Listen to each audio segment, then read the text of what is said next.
Hello everyone, and welcome back to Sudden Wealth. I hope you guys are doing very well, and if you guys had a very good week. And if you do enjoy the content, please consider dropping that like and subscribe.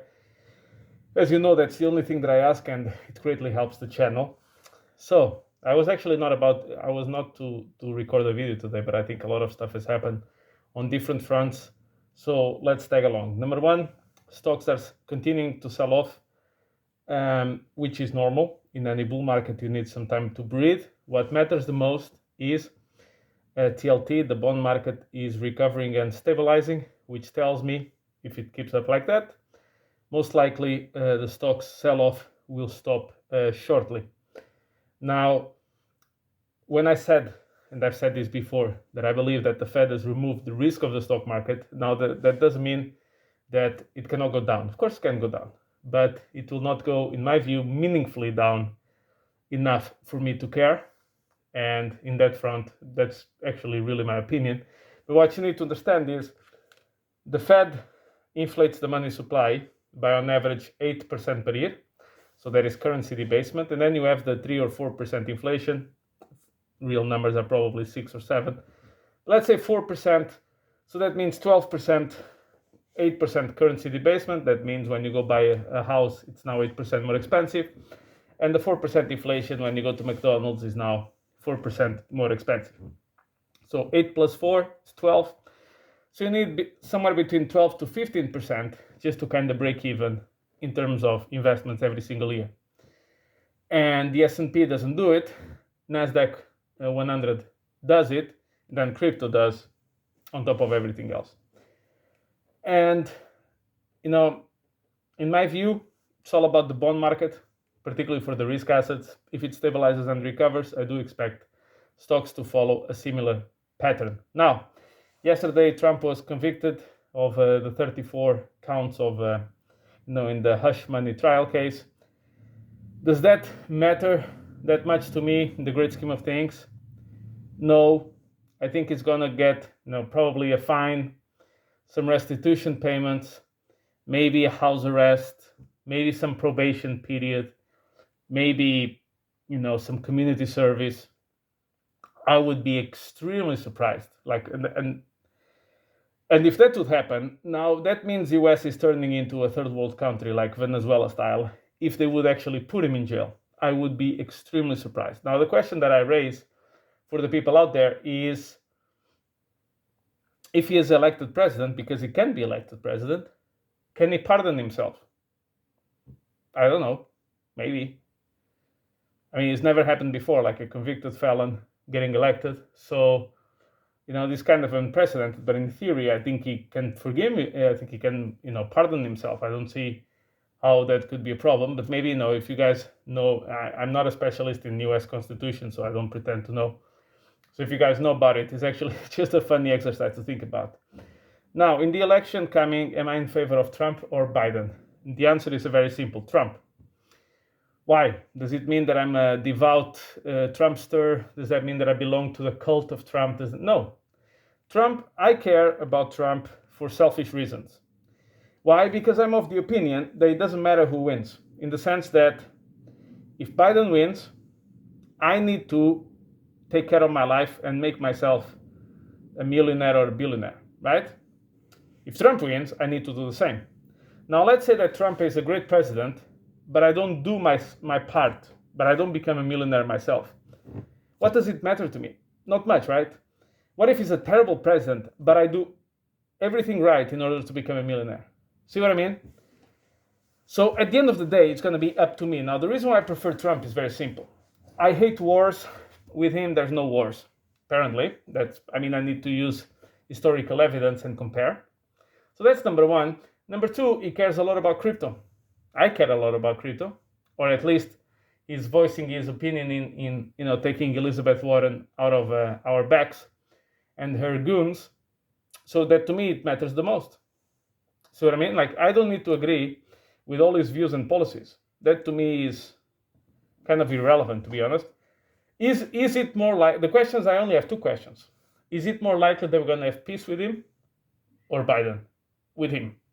Is it more likely that his government is going to be pro-crypto or anti-crypto? more likely is going to be pro-crypto. Although the Democrats have now changed the tune, right? Have you noticed? All of a sudden now they are in favor of crypto as well. But I mean, and the reason is actually quite simple. Democrats are socialists. They want control. Crypto challenges that control, so they hate it.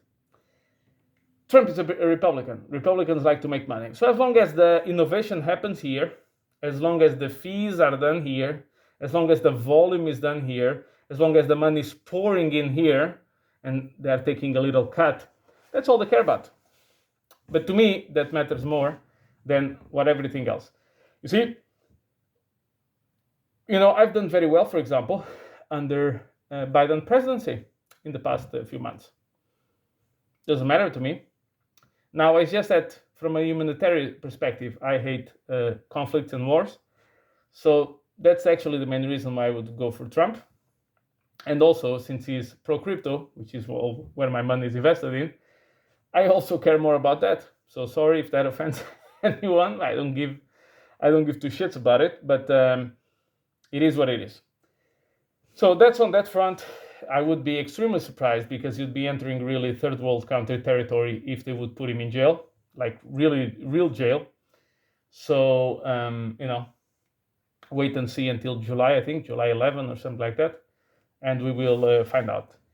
Number 2, Pulsechain is going to be one of my main coins, as guys know, is going to be listed on MEXC exchange. Now, there are a lot of people in the community saying, oh, we don't need exchanges, we don't need centralized exchanges, because we have fiat on ramp.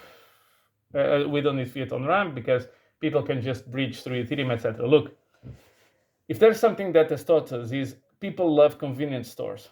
That's it. They can go to Walmart, go to the back of the line and probably get a better deal. Or they can just, pump gas, go in, get what they want, leave. People want simplicity. You have a lot of people coming into the space, and the issue with the Pulsechain community or the rich is that we've been in crypto for many years. So we all talk to each other. We all are in kind of this bubble here where, things like bridge across blockchains, DeFi protocols, staking ladders, liquidity providing, all of these things are obvious to us. But for newcomers, they have no idea what this is. They said, look, and I've experienced this, by the way, when I helped a colleague of mine recently because he wanted to invest in Pulsechain, and he said, you need to do all these steps. And this is a guy with a master's degree. This is a guy, who's been in the, in a high skilled professions for a long time. He was shocked because the only coins he had was Bitcoin and Ethereum. And said, oh, but this is so easy to buy. Look at the amount of steps, and I need to do this and that and the other. I mean, the guys were completely shocked. So in my view, centralized exchanges is actually a positive thing, and I hope that more listings come. I know that they can sell the coin down. We all know that that's not the point here. It's to facilitate the onboarding of people. Like, people should not go through 20 steps and 45 minutes to get to the destination. It should be 2-3 minutes, boom, boom, buy, out, that's it, finished. And unfortunately, people will like to keep the coins in exchange. We all know what that causes, we've all seen with Celsius, BlockFi, FTX, but people don't learn. So, you want them to buy your bags, right? Then number 3 is Andy crossed 200 million market cap on Ethereum for the first time. So once again, that lottery ticket has paid off massively for me. I got in at 1.5 million market cap, or 1.6 million market cap. It's in my first video that I talked about it. And, even some of my other lottery tickets are starting to explode. But that's the point. Try to find the narrative, deploy a little bit of funds. If it goes very well, great. If it doesn't go very well, so be it. I'm not going to live under a bridge. That was the principle. And fortunately, it has paid off quite handsomely. And I hope it's going to continue like that. Point is, we are entering the bull market. The real phase of the bull market is not so far away anymore. You need to understand that the vast majority of the bull market and the big moves up happen in the last 30% of the time. We are very far away from any type of euphoria at the moment. As long as Coinbase is ranked number 300 in the download list, as long as you don't see Jim Cramer dedicating full episodes to crypto, or maybe launching even his own coin, As long as we don't see any of that, we still have some room to grow. But in the meantime, we have these periods where it can be, like watching paint dry. It is what it is.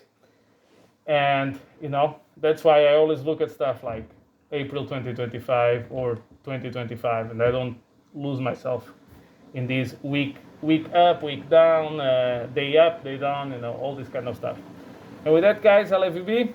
I hope you guys have a great weekend ahead planned. And if you do enjoy the content, drop that like and subscribe, and I'll catch you in the next one.